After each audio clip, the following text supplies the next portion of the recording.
go. Okay, okay. Okay, so I know there were problems with the chapter summary. Anyone having any other issues with that? I know, Melissa, you need help getting it up there. Let me get in here first. That would probably help. There we go. Okay, so we've got 4 in there, so that's good. So if you're having problems with that chapter summary, let's get it in there right now to make sure that it's working. I have to clean up the gradebook. I wasn't going to clean it up right away because it created a duplicate copy of the chapter summaries in the gradebook, and I wasn't sure which one to delete, and I didn't want to have to do it yet again. So I was waiting till there were submissions to know which group of summaries I needed to keep. So now that there's submissions, I can go through and delete the opposite ones and clean up that gradebook. So I'll fix that. But if you're having problems with the summary, let's try and figure that out.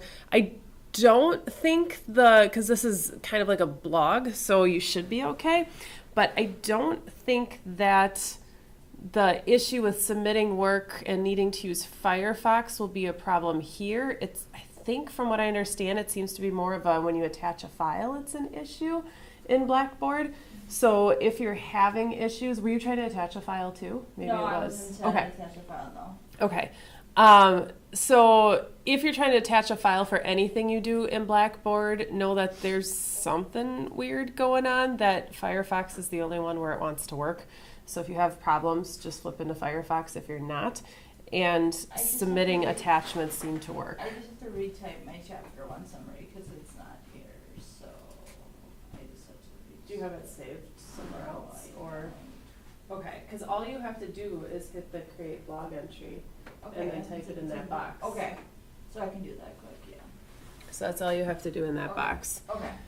So you should be okay. Some people will attach a file, and that works fine too. You don't need to attach anything in here. You can just copy and paste it if you typed it elsewhere. But you should just be able to click create blog entry and then put all your information right in there and then hit post. And it should work just fine. But I don't know why I had to copy it 3 different times before it actually worked, and I'm not exactly sure why. So they're all there now, but the dates are all screwed up now. So I will fix all of those things. So if you had any issues, just let me know, but it's all there now. So you can paste your summary or whatever in there, and then you should be good to go. Then the eye picture. Your eye picture, we want to stick onto the server. Remember that I need the PSD file so that I can see what you did. Well, I need the PSD for everything that you do in this class pretty much, but I want to just be able to see kind of where you're at and what you were able to do with it and what you played around with. And that just helps me as we start getting into chapters 3 and beyond. So that's kind of the main purpose for that assignment, is just to see where you're at.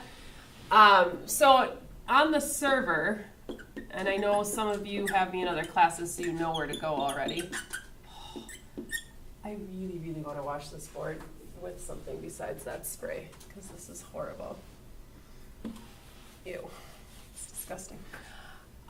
So we use GBX Serve 2, which I'm sure many of you have used before, especially if you were in Photoshop and digital photo. So we use GBX Serve 2, but the login for mine is going to be JN Photo, and then, there it is, and then the password is access, but it's with a capital A. Mine says there was a problem connecting to the server. No! This whole pod. So Pod is like one big cursed server connection. You're missing the S. GBX Serve. Oh, there that we go. would probably, yeah. There. Now try it. Hopefully that'll. Yes. Not making any promises, but Right. we're getting closer.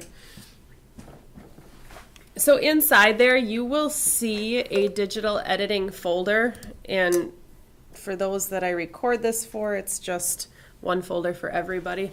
So you will see a folder, and I do most of them. I do them all by date so that it's the date that it's due and then what the assignment is, so that it's easy to go back and find later on because it'll be in order. So you'll see today's date on it. And then all you have to do for this one, because it's a single file, is just stick the PSD on it and then just make sure it's labeled with your last name and first letter of your first name. And then you're good to go.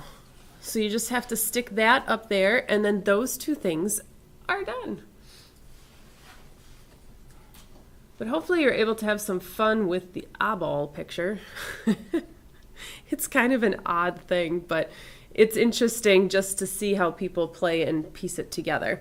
Like I said, I'm going to go through those and just kind of see where everyone's at so that when we start working with, especially when we get into Chapter 8, Chapter 3 does some things where we're going to use our masking and layers more heavily, but we really want to try and master that part of it. So that's our starting point.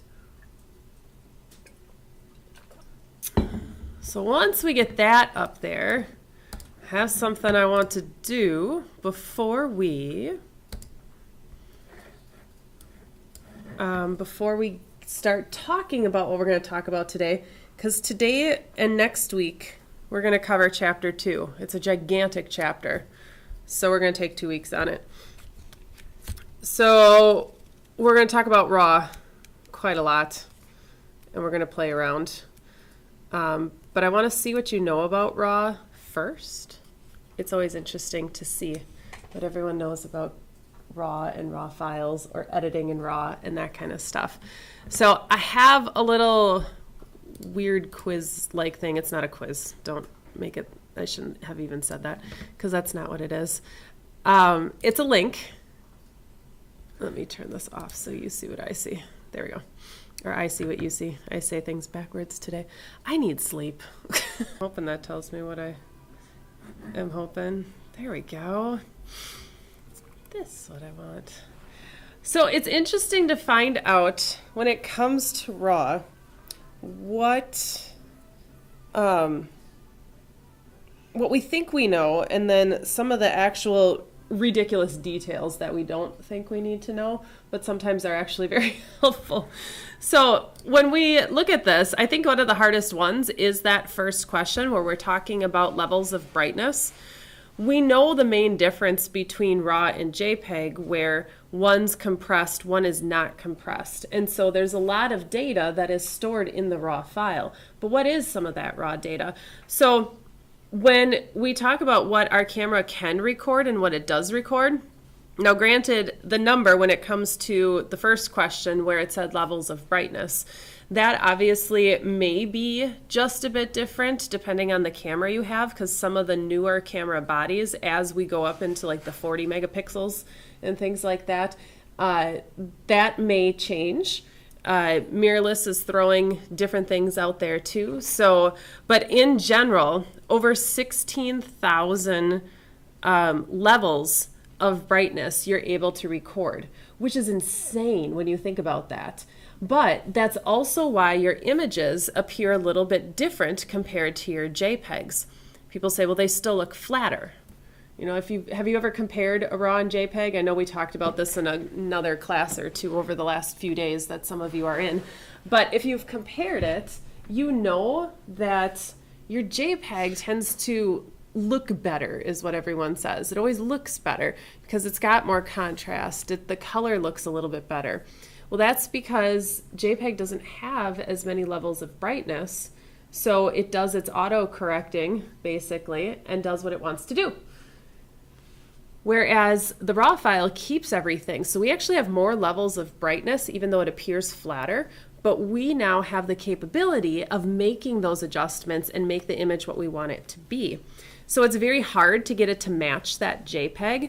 I know some people will edit. Someone in the first digital photography class yesterday said, well, I shoot RAW and JPEG because I like to have my JPEG when I edit so I can try and get my RAW file to match my JPEG, which is fine. I think that's a great idea when you're trying to figure out how to edit.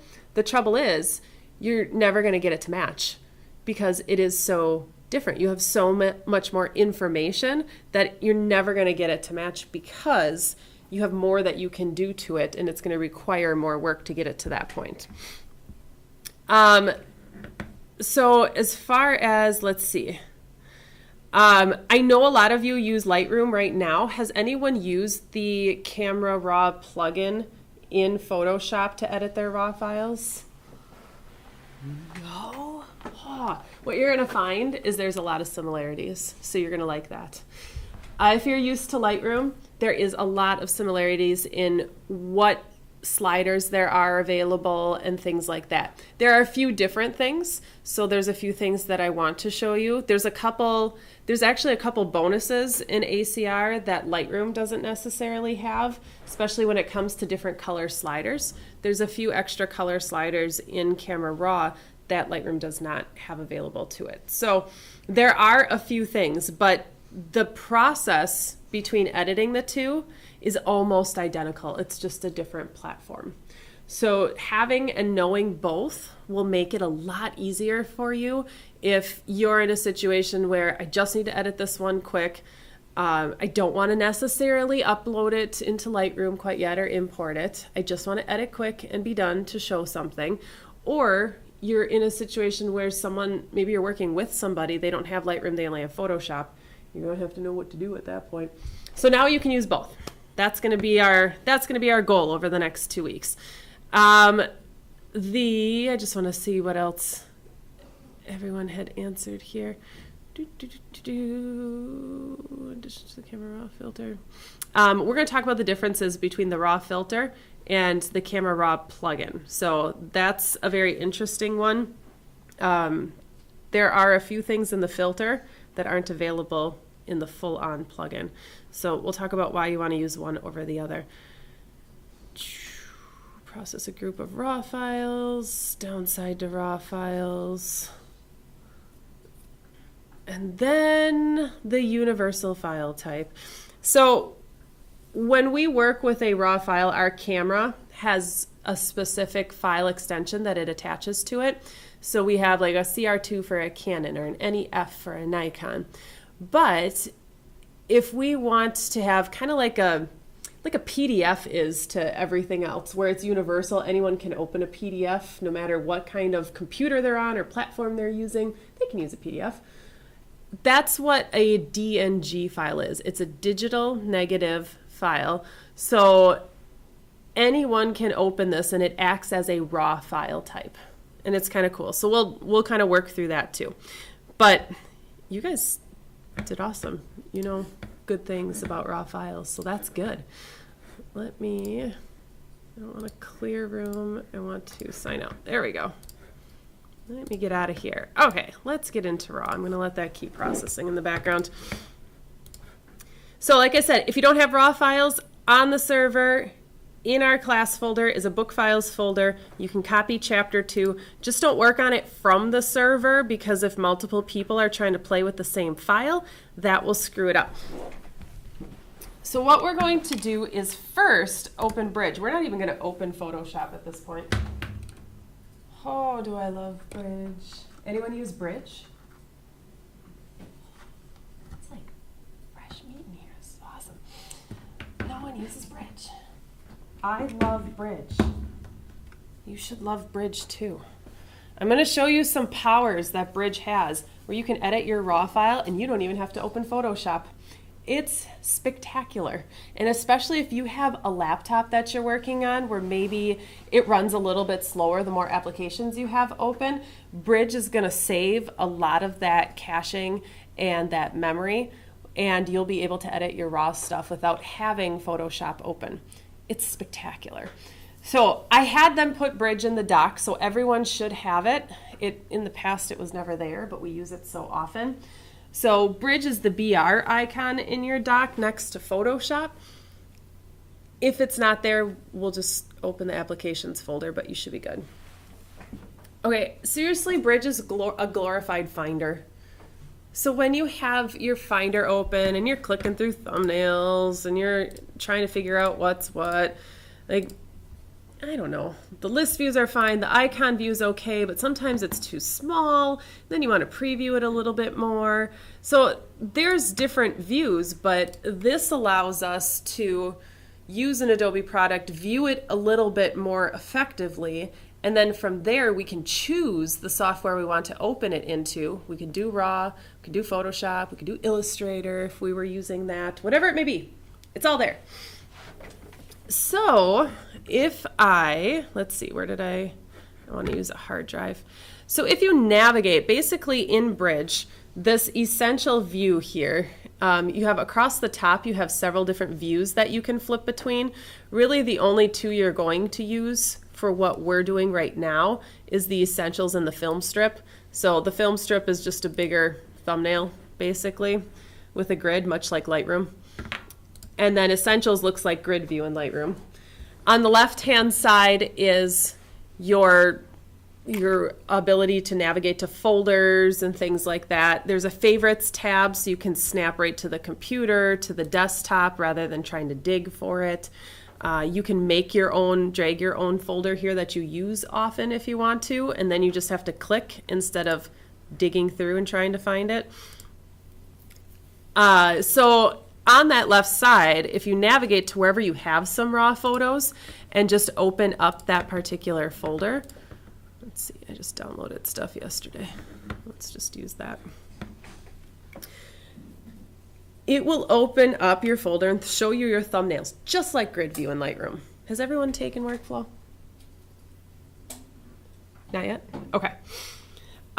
So it's just showing you thumbnails simply is what it's doing. At the bottom in Bridge, I have a slider, and this works a lot like Lightroom too for those that have used it. And this slider allows me to make my thumbnails larger and smaller. And again, this is what Film Strip would do at this point, where if I click on something, there it is. It's a little bit larger and easier to view. Now what's cool about Bridge is I think the filtering is a lot easier than it is in Lightroom, maybe because it's a little bit more accessible. On the left side at the bottom are all the filter options. I can very quickly choose metadata options. If I have color-coded things, I can do it that way. Bridge will allow you to do organization like tagging with colors, doing your star ratings. So you can do a 1 to 5 star rating. When you have an image selected, you see these little dots here. I can click on the dots and it will apply a star rating if I want to. It won't do things like flags and or like a pick. It won't do like it does in Lightroom. However, you can reject an image in here if you want to. So that's very similar. The main difference here between Bridge and Lightroom is going to be that Lightroom allows you to do a separate organization. I don't want to say technique. That's not the word I'm looking for. You will basically come up with your organization and have a catalog of images, where this is just finding your images on the Finder. It's not storing any data. It's simply viewing something wherever it lives. And I can do some of those basic ratings, color codings, that kind of stuff. But it's in no way a way to organize to the extreme that we can in Lightroom. So you would be organizing folders on a hard drive rather than a big catalog of images and then having multiple albums with, I could dump this image in an album for a portfolio. I could dump it in a newborn album. I could dump it in an album of ones that I've rated 5 star. Like I could put one image in multiple places, but it still only lives in one spot, if that makes sense. Whereas here, I would actually have to copy it in multiple spots because it's working off of my hard drive. So I don't know if that makes sense, but that's the main difference. You're just working off a hard drive versus making your own catalog. So the filter, though, is kind of nice because it is very quick. It's easy to use. On the right-hand side, we have metadata, keywords. So it's very easy to get to the metadata, to view the metadata. Granted, we can do that in other software too, but we can just as easily go in here and do our edits also. So that's there also. But this is what's kind of cool. If I were to take an image and say, hey, I want to edit this image, typically we double click, right? So we double click an image, and then what happens is we have to wait for Photoshop because it's going to open it. It's an image, so it's going to open it in Photoshop. So I'm waiting for it. Yay. Now I have two applications running. I have Photoshop, which is opening a plugin. It's opening a whole little window here, Camera Raw plugin. But I could do this exact same thing in Bridge. And I want to show you how to do that first before we dive into getting into this plugin. So I'm just going to cancel this, go into Bridge here. This is the awesome thing. Like I said, you don't need Photoshop open. From the File menu, you have an option that says Open in Camera Raw. Camera Raw can open JPEGs, TIFFs, and RAW files. So if you have a JPEG that you want to edit non-destructively, do we all know what non-destructive means when it comes to RAW files? So we're doing non-destructive edits. We do destructive edits to TIFFs and JPEGs. However, if we want to non-destructively edit, we can open them in Camera Raw and edit them. The trick is we would want to do that through Bridge, because if it's a JPEG, we're not going to, I mean, if I double click this image, it'll open in the Raw plugin. If I double click a JPEG, it's just going to open in Photoshop, right? So doing it this way and going open in Camera Raw or Command R, good quick key to know, Command R will bring up the exact same menu. However, I'm still in Bridge. I'm not in Photoshop. I have the exact same options. I have the exact same plugin. Everything's identical. I'm just in Bridge, not in Photoshop. Therefore, not necessarily using up a lot of the memory and stuff in the RAM in our computer by having two applications open. So hopefully that makes sense. But this image is a little blurry, so let me find something that might be worth editing. Okay, we'll start there. Okay, so when we're in here, so now we're kind of living in this Camera Raw plugin. So if you don't have an image open in Raw, you can open it in Camera Raw. This plugin should be a whole separate application. I mean, seriously, it's so powerful that there are books written entirely on this plugin, like thick books, solely on all the things that you can do in here before you even do a single thing in Photoshop. So it's crazy the amount of stuff that you can do here. So what I'm going to do is some of this stuff you'll know, it's very easy to follow even if you haven't really worked with it, but it's very similar to Lightroom. So I want to walk through some of these things and the basics to start with.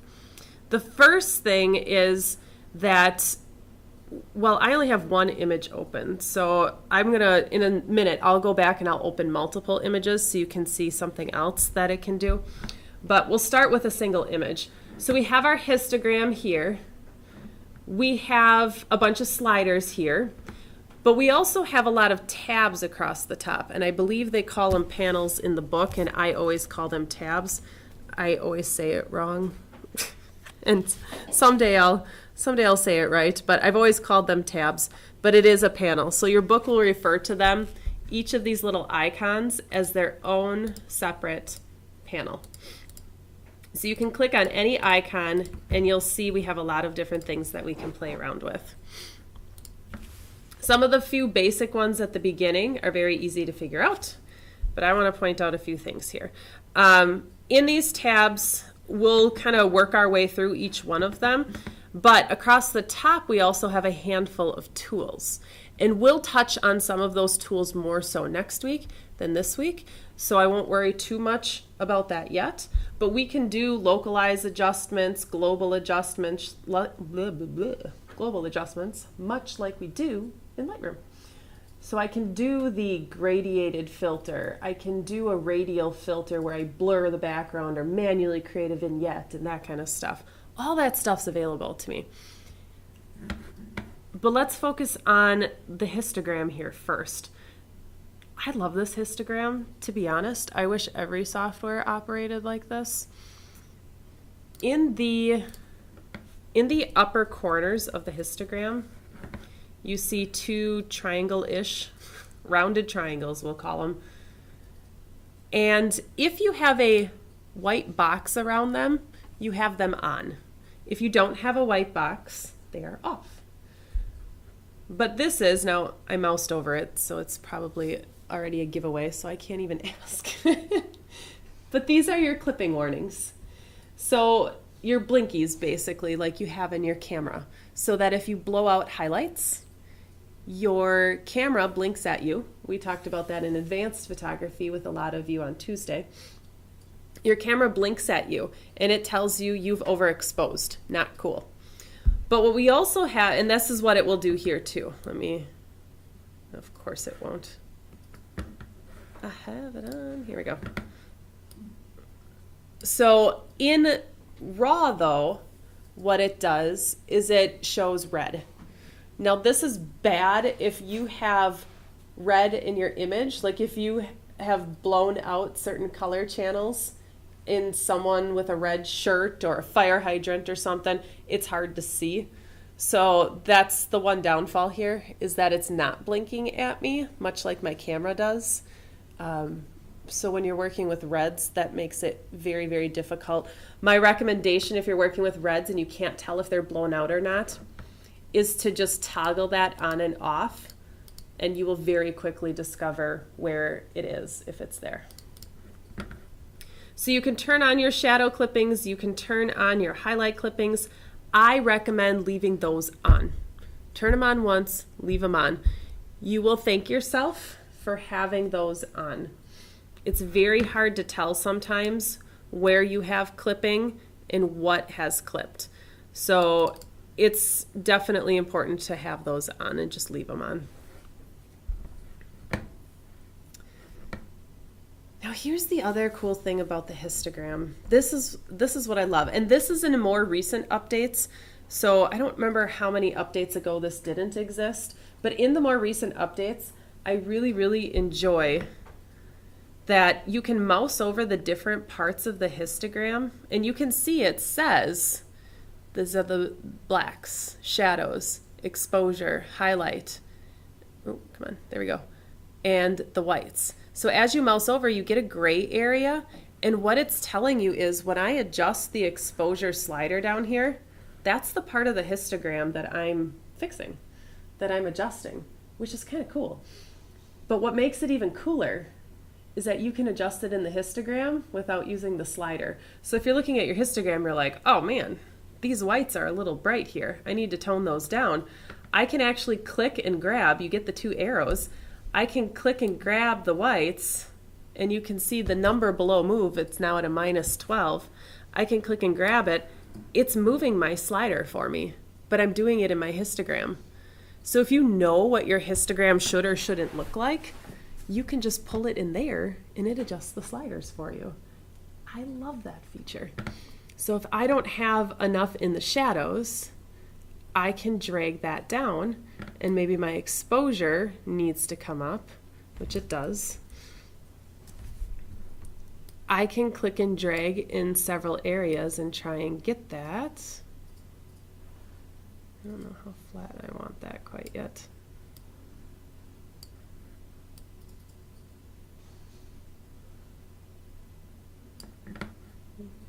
And then I can make my image look like whatever it is I want it to be.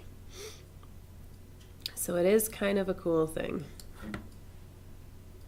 But otherwise, you can certainly just drag these sliders.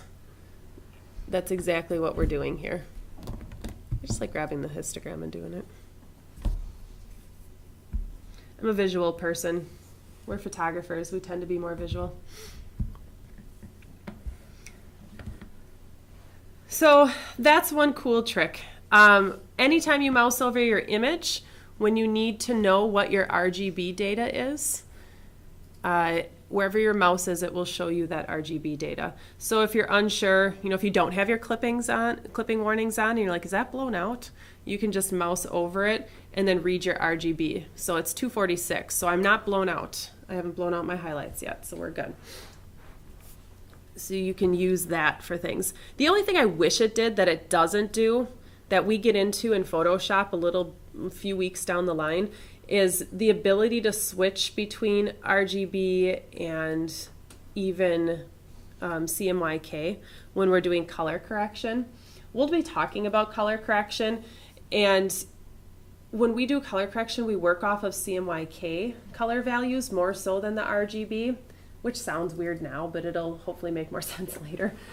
But I wish we could make that switch, and we can't do that in here. Not that I've ever found. I can't do that in here. So we'll have to do that part in Photoshop. But if we could do that in here, I could use the Camera Raw plugin and probably not use Photoshop at all for a lot of edits. It'd be wonderful. Things would go much quicker.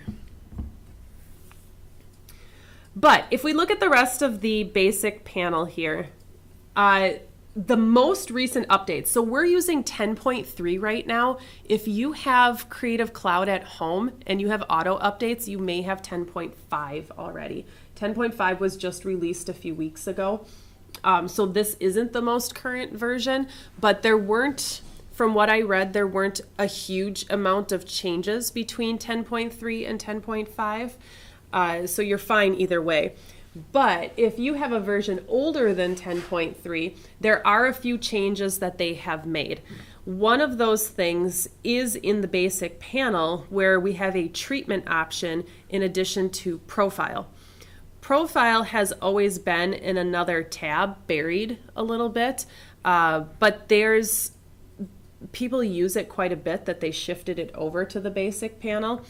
But treatment is basically just color black and white. I mean, that's exactly what it is. Now, there is, let's see, HSL. In previous versions, if you do have an older version, so if you have this at home, open up Camera Raw and just see what it says at the top so you know what version you're using. But if you do happen to have an older version, if you wanted to make a black and white in the past, what you needed to do is you needed to go to the panel that said HSL, and then in HSL was a checkbox to make the image black and white. It said monochrome. And then you would just check that box. It would make your image black and white. But now they've moved it to the basic panel. So just be aware of that if you're working in different versions. That's one of the biggest things there. Under profile, you have certain profiles that Adobe has built for you. So if you are a landscape person, typically landscapes require different levels of contrast or different profiles for colors and stuff like that.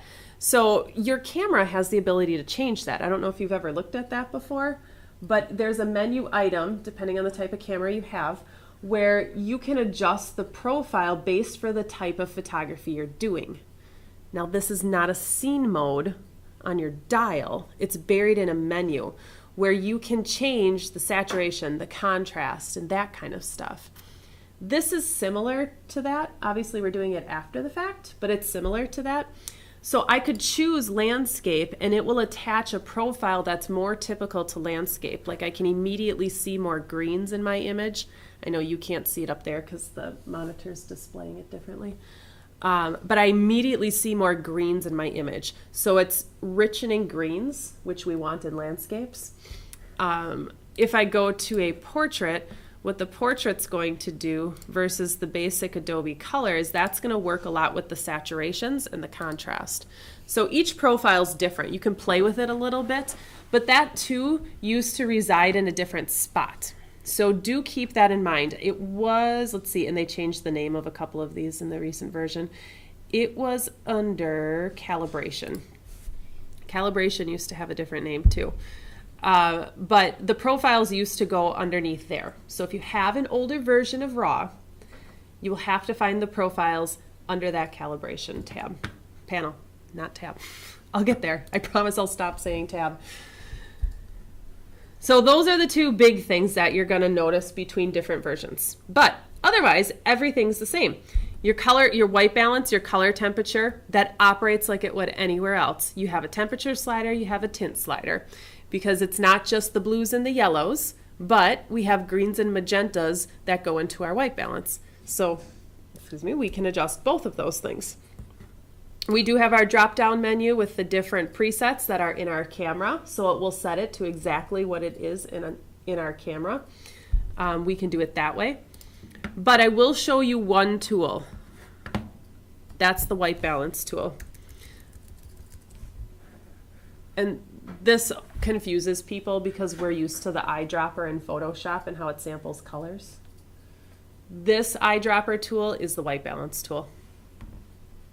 So there's two eyedroppers though. One's a color sample, so we're not going to play with that one yet. But the white balance tool is that first eyedropper that you can go into your image, select a point that should be a neutral. I would go for a neutral gray. Don't go for white. That's the biggest piece of advice I'm going to give you. If you click on a white, make sure it's not too bright or you're going to screw something up.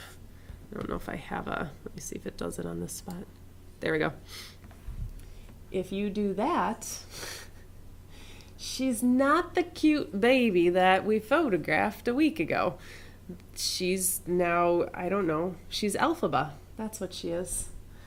She is now the Wicked Witch of the West, or East, whatever Elphaba is. So you need to sample off of a spot. This is where your RGB values come into play. You need to sample off of a spot that doesn't read 255 anywhere. Super, super important. Anytime you do white balance, regardless of what you're using, don't sample off of 255 because that means that channel is blown out. That's bad. And this part, this little shiny spot here is blown out in some areas. So if I sample that spot, it's going to adjust the white balance and say, there's not enough here or there's too much here, and it's going to neutralize it. But because one color channel is blown out, it's going to make her green. Because it said there wasn't enough green because the greens were blown out and then it jacked the greens. So go for gray. That's what you want. The one thing I don't like about Camera Raw versus some of the other software you may have used, once you do a white balance sample, it usually deactivates that tool. It does not do that here. So your white balance tool will stay active until you change it. So please remember in any of the tools you use here, when you're done, go back to either the hand or the zoom. Because otherwise you'll accidentally click and screw up your white balance and be mad at yourself. But you can undo. You have lots of undos. So Command Z, all you need to. So that's the one tool. The tool of the day. I think these are pretty self-explanatory. I don't think we need to go through this a whole lot. Do you guys know what the dehaze filter does? Some of you love it. It's almost like a religion, the dehaze tool. Some people, it's their first thing that they go to. I need the dehaze tool. Can anyone explain what the dehaze tool does for those that don't know? Because I know some are blankly staring. You landscape people know the dehaze tool very well. I'm with it right now, and I'm just kind of confused on what it's doing. I don't know if the image I have is good for it. Maybe it's okay.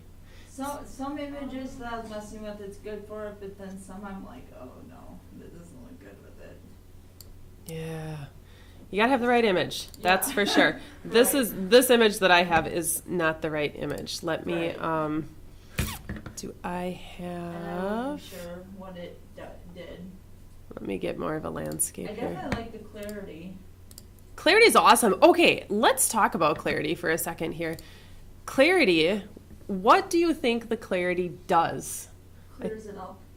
It does make this, make this appearance of clearing it up. Some people assume it's doing what? I need to find a landscape here.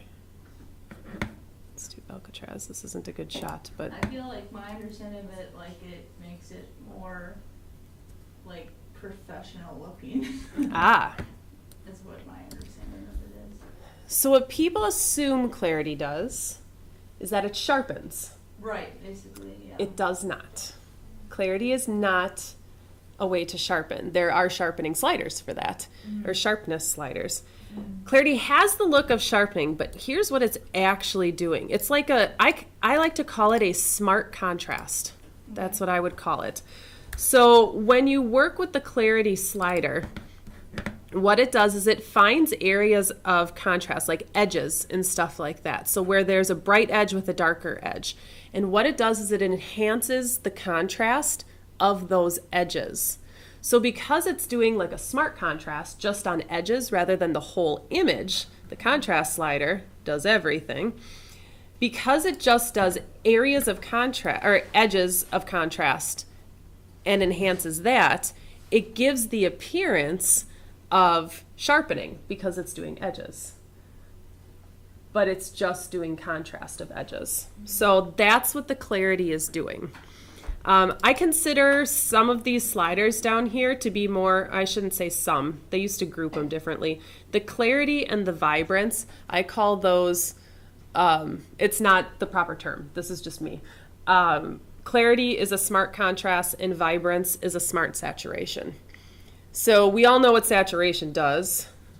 It just saturates everything in the image and makes it look horrible in some cases. But vibrance finds areas of color that isn't as vibrant as it should be and only saturates those. So colors that are already saturated enough, it doesn't really touch until you get to the extreme, like towards 100 on the slider. So until you get to the extreme, it doesn't do all the colors. It does more so just the colors that aren't popping enough. So it's a smart saturation. It's awesome for portraits because it does consider skin tones and it doesn't really touch the skin tones as fast as a saturation does. So it's a smart saturation, much like the clarity is a smart contrast. But the dehaze filter basically is really, really good for landscapes. So if you're a landscape person, you will love the dehaze filter if you've never used it before. If you go, it's like creating a foggy day and taking it away. That's what it is. So if you drag it to the left, what it's going to do is it's going to haze up your image. It's going to be a hazy, foggy scene. If you drag it to the right, it's taking that away. So it's your camera, and when you photograph distance and landscapes, different levels of distance, the further you get away, the more hazy that background looks just by nature. It's just the air, it could be the air quality, it could be a number of things. It could be a foggy day, who knows? But by using that dehaze sliders, it finds those areas that maybe the colors, you can kind of think of it as a little bit of a contrast, but it does a better job than the contrast slider because it's looking for those areas. I guess consider this a smart contrast to some degree too. And it just takes away those hazy areas. So it's wonderful for landscapes, but I have found it in other instances where it works really well too. But the more layers between foreground and background that you have, the more you will find benefit for this filter. So that's where it becomes a lot of fun. Okay, I can just stick in this folder for now. I just need to find something else to use. Let me get back into, I know what I want to use. There's an image I wanted to correct something on as we talk about something. I just gotta find it. That one. Sure, let's use that one. And where is this one's blown out. Let's use the blown out image. Oh shoot, PSD. There, we'll just use the blown out images. Okay, so that's pretty much everything in that basic slider, because the rest of it you're familiar with, and most of them are very self-explanatory. I think when you're first starting out, the highlights versus the white slider, the shadows versus the blacks, that can be sometimes tricky to figure out. But again, I would just defer you back to your histogram where you mouse over certain parts of your histogram. And I think that clears it up, having that visual there, where the true shadow parts of your image is the black slider. Those middle areas where it's not quite as dark, those are going to be your shadow areas. So it does help clarify that when you use that histogram or just mouse over the parts of your histogram. It clarifies these sliders. To move into, well, actually, if we do some adjustments here, this is where maybe the other image was a little bit better. Let's try and, this is not white balanced very well either. That's better. So as you move through and do different things in these sliders, you're going to find that you toggle between panels quite a bit.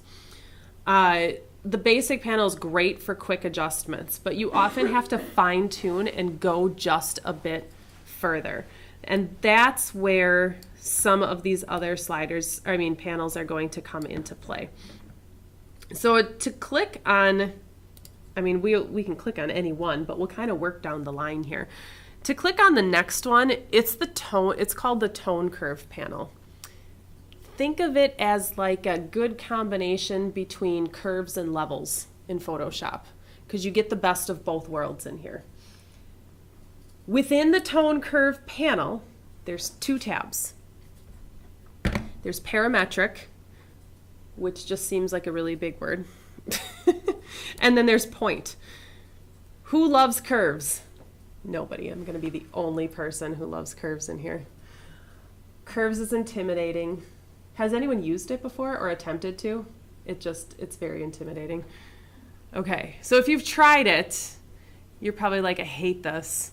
But we're going to use it a little bit as we move forward. But if you've used it before and you know how curves operates, the point tab is exactly that, where you can place a point on a curve and you can create whatever curve it is that you want. But we will talk about curves as we go along later on. So I don't necessarily want to focus on that yet, but for those that have played with it, the point tab is that. The parametric, I think this is very much like levels, but it kind of gives you a one-up over levels. So if you like levels, if you hate curves, I know you like levels because you got to use one or the other to do things at some point. So if you're a levels adjustment person in Photoshop, I think you're going to really like the parametric, because you have actually 4 sliders down here. You have the highlight, the light, the dark, the shadows, instead of 3. Instead of 3 points, your shadows, your midtones, your highlights. You've got 4 sliders that you're working with. However, and you can slide each one. What? I think the point is easier, right? I think the point is easier, but I like curves. And I like to have that control over exactly what part of my curve I'm moving, which is why I like curves over levels. But you can get pretty close there without fully understanding curves by using this parametric, because you've got the slider and you can see what part of the curves it's adjusting when you slide each one. So you get a really good idea for what part of the image you can adjust. And I'll give you a tip right now too. If at any time you move a slider and you're like, meh, don't like it, you double click the little slider icon, I don't know what to call it, the little arrow. If you double click it, it resets it back to 0 or whatever the default is. So a very quick way, instead of trying to get it all the way to 0, which is sometimes a pain, just double click that slider and it will reset it for you. It's way quicker. And I can never remember, let's see if I can today. If I do, is it Option? No, I always do the wrong one. Shift. Okay. Nope. No, there is a, I thought it was option. I'm wrong.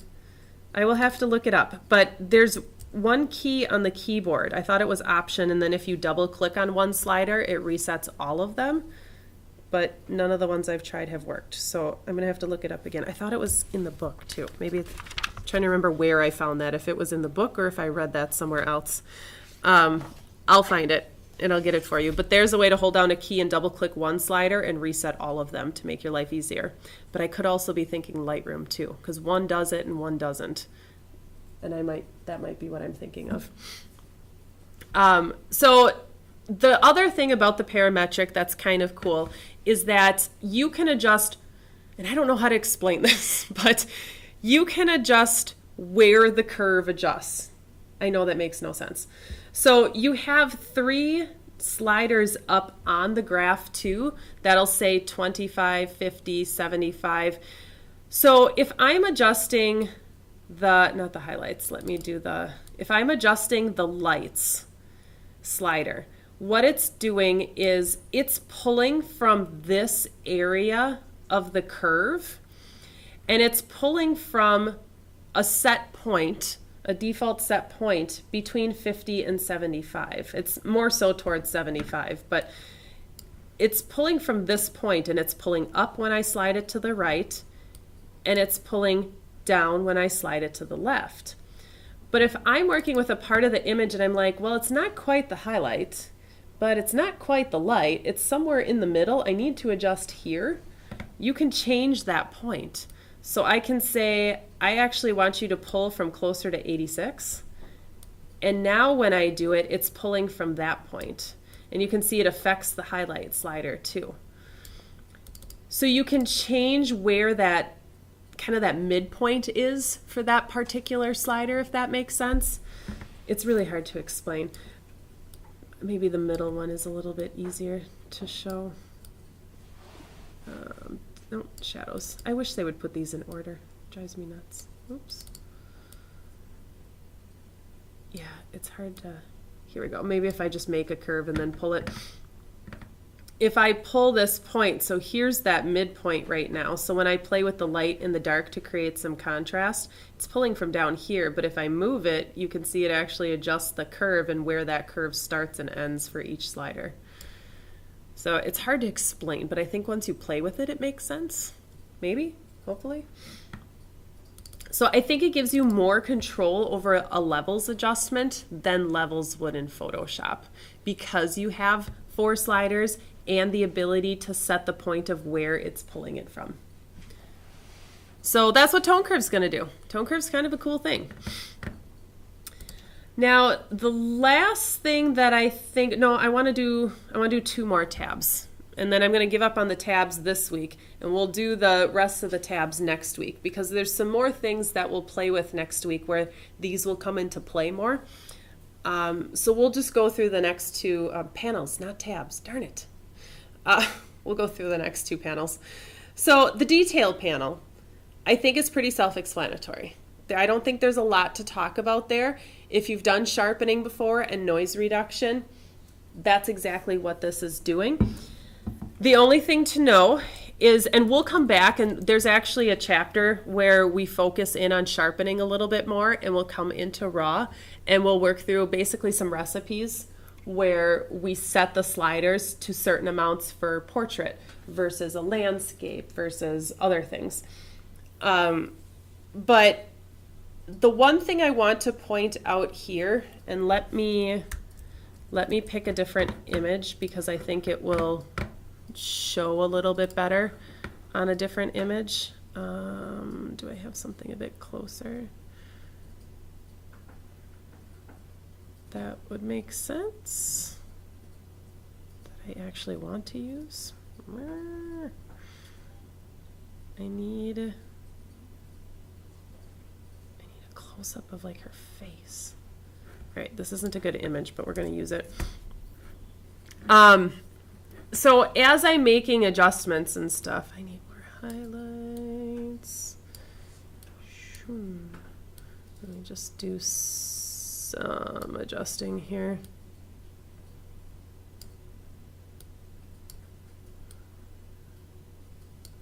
Okay, so if I'm in the detail panel and I want to, let's say I want to sharpen it. Like I want her eyelashes to be a little bit sharper. Not that, I mean, this image is focusing in the wrong spot, but if I want to try and sharpen some of these areas, I can just drag these sliders around. And again, we'll kind of focus in on what each one of those sliders truly means if you don't fully understand it. We'll be doing that a little bit later. But it is, I believe it's covered in this chapter too. Auto tone, I don't want to do basic. Let me just double check here so I'm not lying to you. Chapter 2 is so big because it goes through every single slider. So don't let that intimidate you. I don't have you reading this entire chapter anyway. Hue, saturation, gamut. Did it completely skip over? Seriously? It completely skipped over the sharpness. Wow, that's nice. Okay, it is in a different chapter, so I won't worry about it right now. Okay, good. The one thing I want to point out, though, that I love about the sharpening here, that's different than other applications you may have used, is this masking slider. This is good if you want to sharpen areas of the image, but you want to omit it from certain areas. In Photoshop, you would have to create a layer mask, and you'd have to brush out those specific areas. Which in some cases you need to do. However, if you want to let the software choose where it masks, this slider is awesome. There's a trick to it.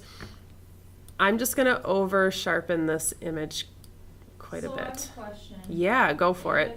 If you don't want to sharpen the whole image, but you just want to sharpen like a certain part, yeah, you can like select it then? Is that correct? With this panel, no. It would just sharpen the whole image. It's gonna do the whole thing. Okay.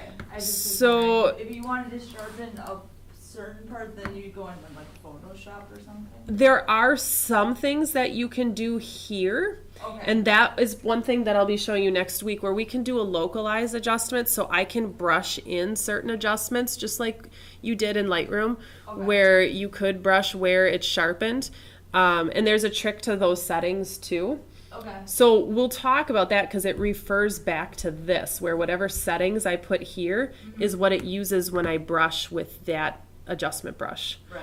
So I can brush those areas. If I need to be a little bit more fine-tuned with the settings that I need for that, then yes, I would recommend Photoshop. Okay. But what the masking feature does is it looks for edges. Now, it's not going to look like a lot here when I just drag the slider. So there is a key that you want to know for this. If you hold down the Option key and you drag your slider, the Option key will turn your screen white. It'll basically show you what your layer mask would be like in Photoshop, if that's where you were.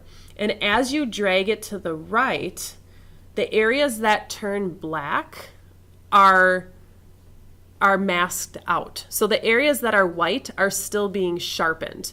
So I want her eyelashes sharpened. I want the edges of her nose and her lips sharpened. And in this case, I don't have a choice about the headband. But as I drag that, you'll see it'll fine-tune the edges a little bit more. So this is looking for edges specifically. So I can't necessarily choose and brush certain parts with this slider. However, if it's just a quick sharpening, but I just want the edges, like in a portrait or even in a landscape, if I just want specific edges but not everything, because when we sharpen, our sky gets sharpened really quick, and we don't want our sky to be sharpened. We just want the trees or whatever it is to be sharpened. Sliding this mask will mask out the sky very quickly so that you don't get that extra noise in your sky that you don't want. And then it just applies to the detail of trees or whatever it is in your image. But it's hard to see when you just drag the slider. So remember the Option key, because you'll use that in many places in Camera Raw where you can get something that looks like this to be able to see what that slider is doing. Option key works in the basic panel too. So if I hold down my Option key and I drag my highlights, maybe that's not the one that I should be dragging. if I drag my exposure, I can see my clippings before I even get to that point. So instead of seeing the clipping warning in the image, or if I can't tell, those reds, those darn reds, see, I can't tell. Here's an example. Let me overexpose this a little bit more. It's hard to see my clippings. Well, you can see it on the TV screen better than my monitor.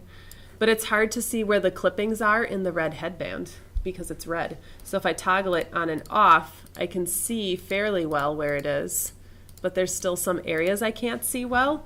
So if I option drag that exposure slider, I can see exactly where it is. There's no guessing game. And drag it just to the point where all of that clipping goes away. All the red goes away. And on the other end, you'll see blue. So that is kind of a cool feature, the option. So option drag a slider, but it's really good for the masking, but no, you can use it in many other areas. The rest of this I think will be pretty easy. You can't activate the other sliders in noise reduction without activating the luminance slider. Because if you're not reducing any noise, these sliders are useless. So if I drag the luminance slider, then my detail and contrast will become active. I really like the noise reduction in Camera Raw.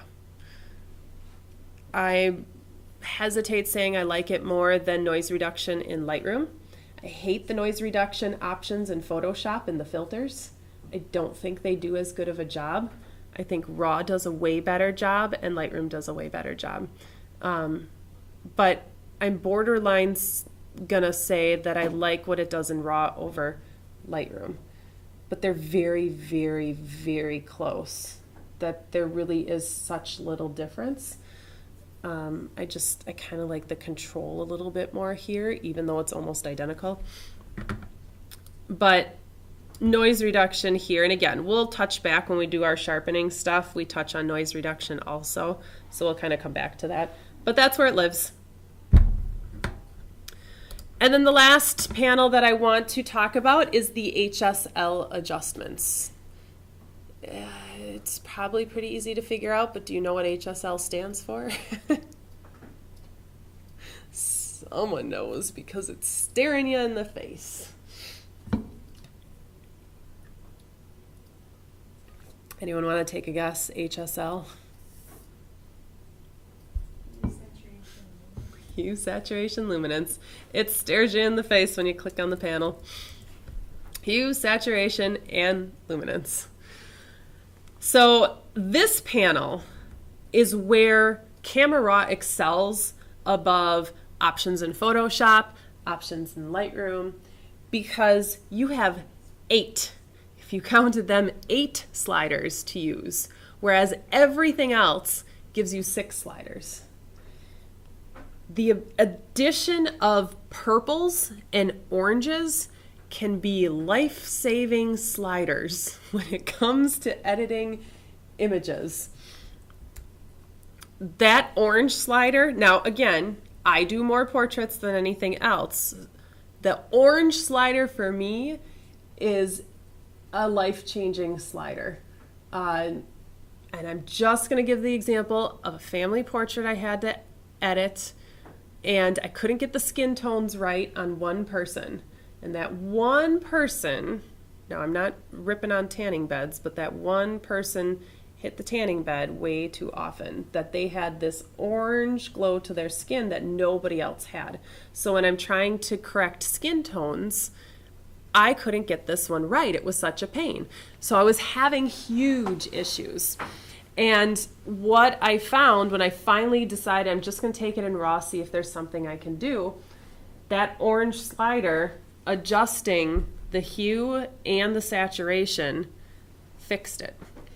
So if you have certain parts of an image where you can't figure out what's wrong with it, that orange slider is that happy medium between red and yellow that sometimes those two sliders can't catch.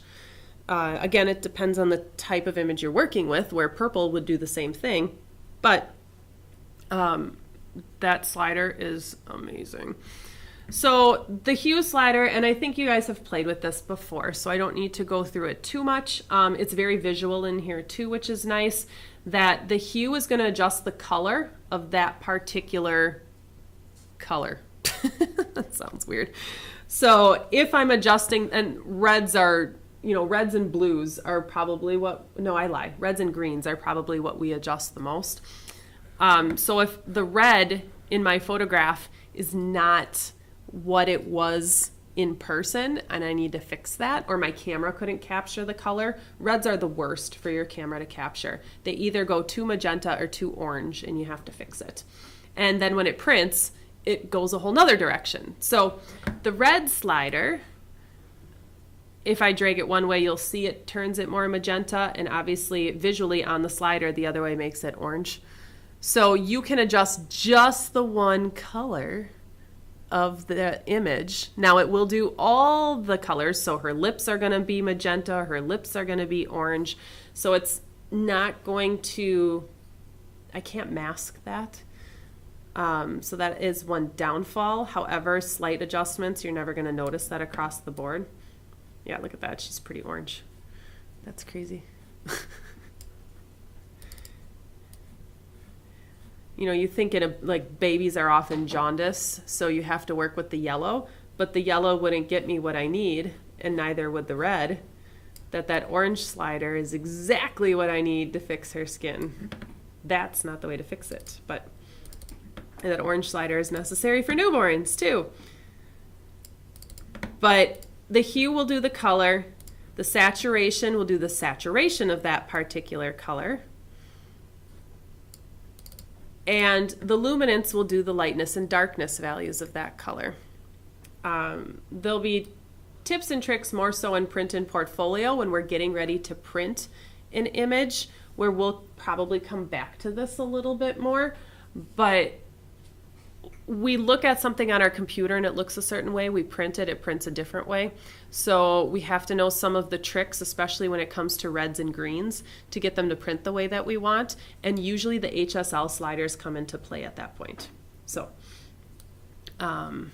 things that you'll kind of come back to. If at any point you want to see if you want to toggle back and forth between a before after of the panel that you're in, at the bottom here is a little slider toggle thing right here. Now it's only going to do the panel you're in, not a complete before after. But you can toggle that on and off to see what it looked like before and after, to see if you like your adjustments.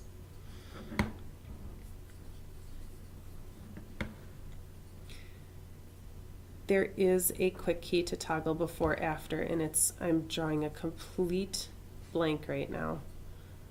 Cycles, see, these are the before after displays, and I don't necessarily want that.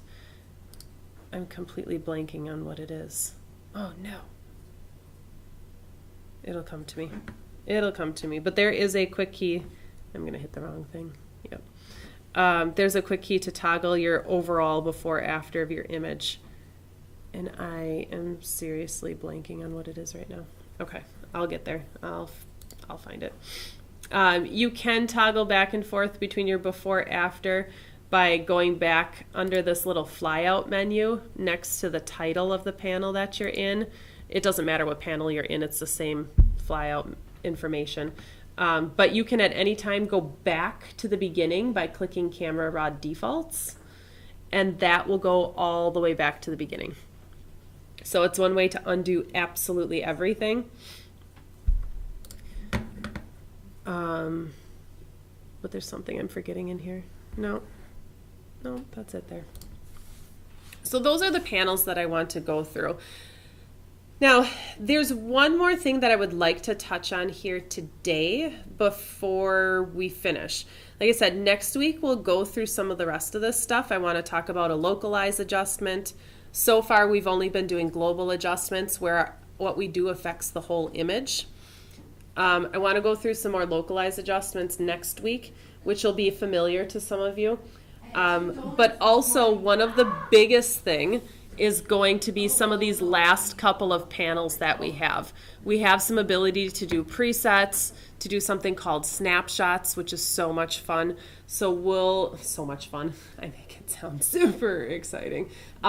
So helpful. Let's put it that way. It's not like this earth-shattering, piece of panel in Camera Raw. It's something that's just extremely helpful when you're editing and you want to look at multiple versions of edits on the same image. So we'll talk about that next week. But what I want to show you are a couple of things at the bottom of this window that you need to know as you start editing anything in this Camera Raw plugin. So on the right-hand side, we have our typical things. Our open image will open it in Photoshop, so I can take it from Raw into Photoshop if I need to do more things to it. Cancel will obviously cancel. It will delete everything that we've done and just undo it and go back to the beginning or the last state that it was when I opened it. Done will simply close the image and save all of the adjustments. So it will then create an XMP file. Raw, we can't hurt the original raw file. All the data is always kept separate. So we can click done and then it will create this lovely little XMP text file, and every adjustment we have made is saved in there so that we can always undo it. The original image is still the original image. It's completely untouched, which is why it's non-destructive. So done will do exactly that. So you click done if you just are finished with it for now. You're going to leave it in the raw format. You might want to adjust it more later. So we save it and it closes. Save image is only something we use when we're completely done with an edit and we want to save it as a JPEG or a TIFF or maybe a PSD for later on. That's when we would use save image. So when you click save image, it brings up the save options, which is way more than any save window that has ever popped up before. But it lets us choose where it's going to save, choose the file naming structure that we want to use, and then also the format. So we have 4 options in here: JPEG, TIFF, Photoshop, and digital negative. So if we want to leave it as a raw file, but we want to change the file extension, is really what all we're changing, we can save it as a digital negative and it will create a DNG file. Now the cool thing about the digital negative is that it inside the file houses that XMP file, so all that data, I can still strip it away if I want to, but rather than worrying about 2 separate files in order to see my adjustments, it now is one file with that other file embedded hiding inside of it. So this is good if you want to, you'll use digital negative when you turn in raw files for this class. That's why I want to point this out. When you turn in files for this class, so you don't have to worry about XMPs and raw and turn it in and then you're missing it and then I can't grade it and that kind of stuff.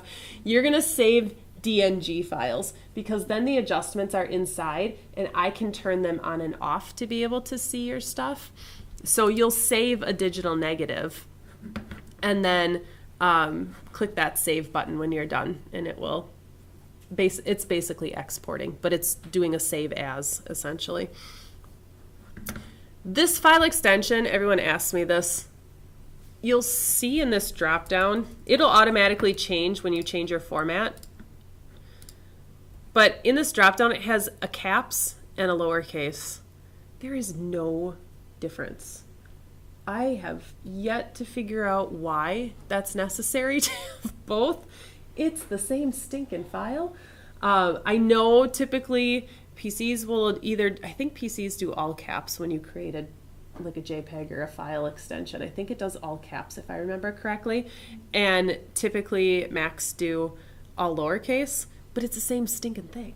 They're still going to read. It's not going to be an issue. So don't worry about it. Just pretend that doesn't exist because whatever you choose for your format, it will automatically change that too, and you're good.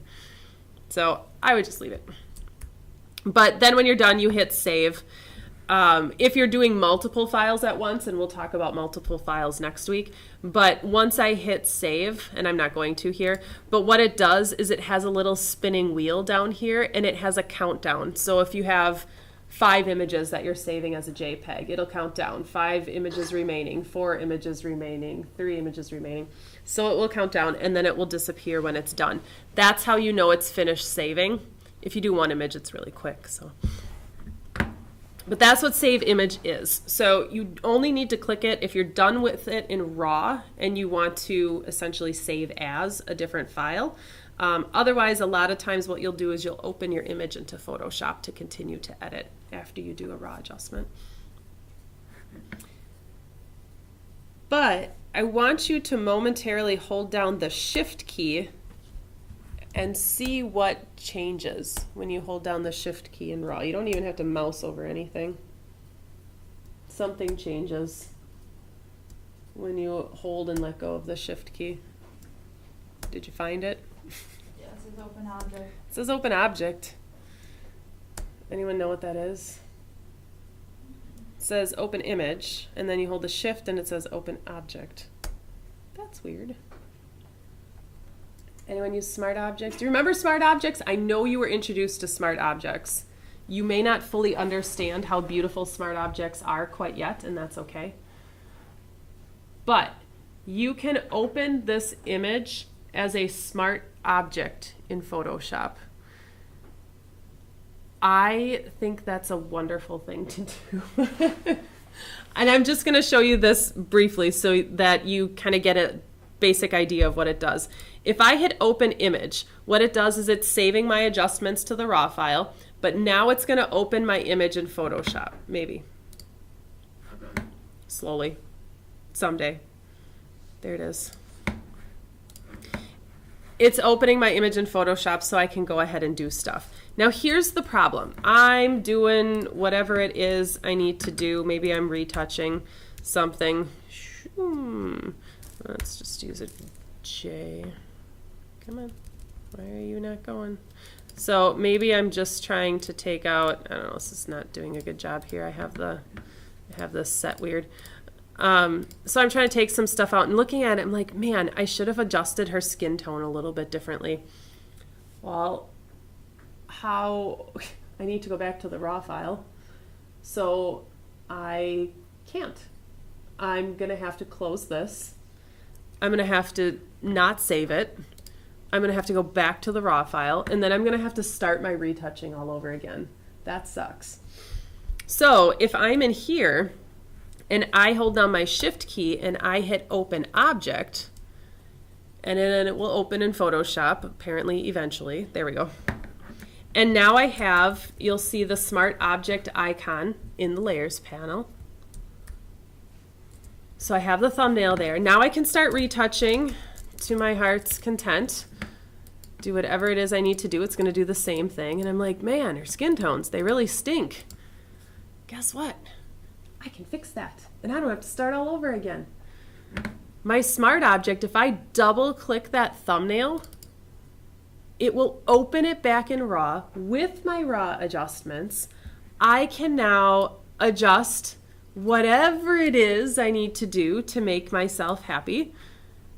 And then when I hit OK, it updates it here.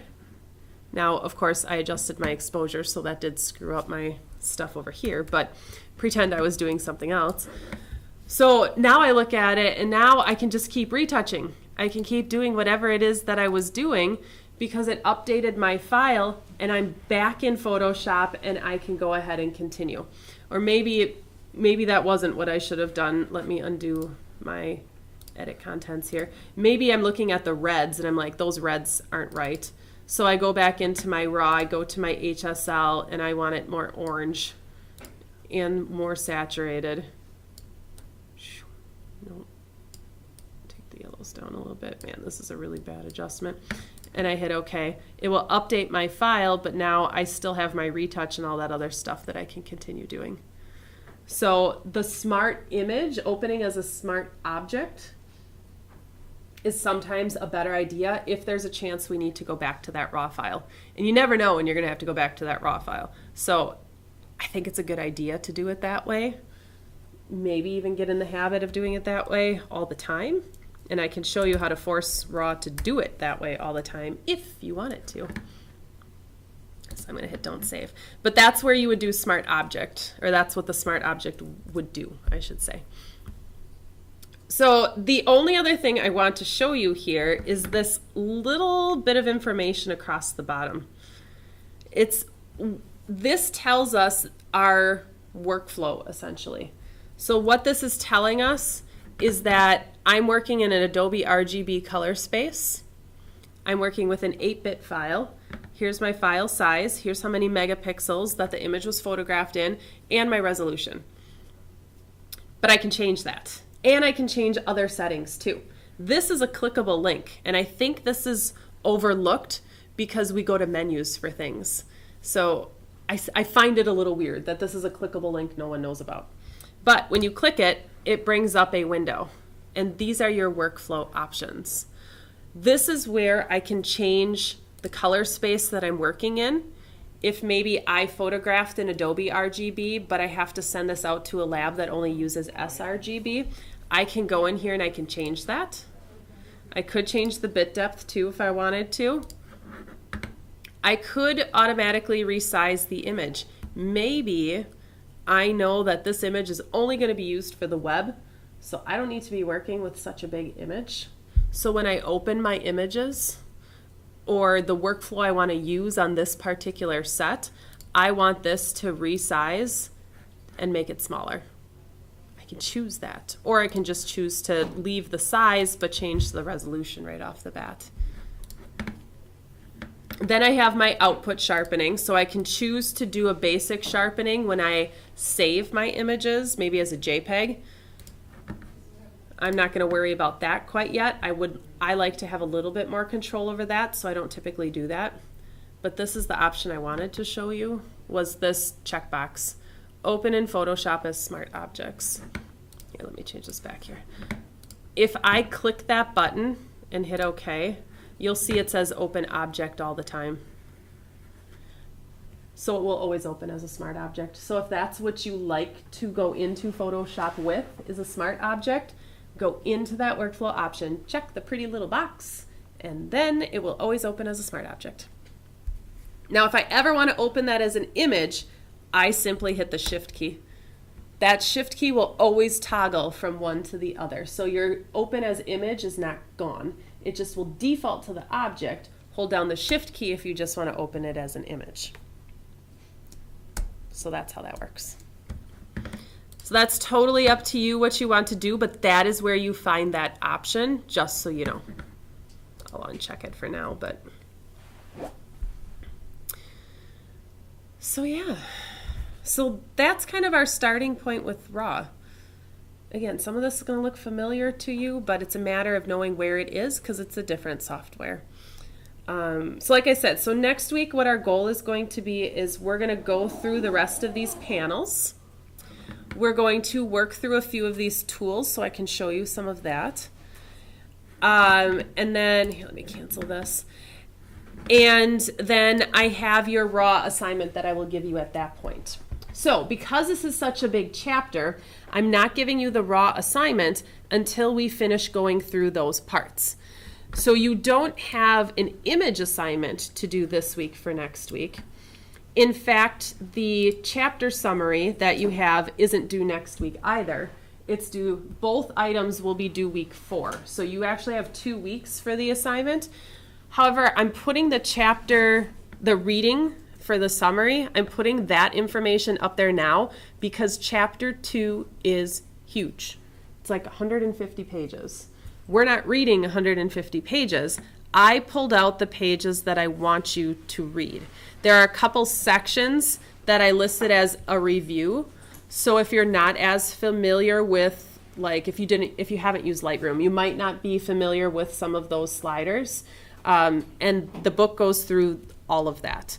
So I have a few pages here more so to kind of breeze through than read every written word. But the other ones are very important to go through that will give you more detail. And you are going to do a chapter summary on 2. So because you might want to get that done sooner so that next week you only have to do the Camera Raw assignment that I'm going to give you. I'm giving you that now so you can get a chance to get ahead if you want to. So that's kind of the plan. Because, yeah, it's a huge, massive chapter. But we're going to use Raw the rest of the semester, which is why it's important to do it now and why it's so big. So hopefully that makes sense. Does anyone have any questions on just that summary thing or whatever? Or anything in general? All right.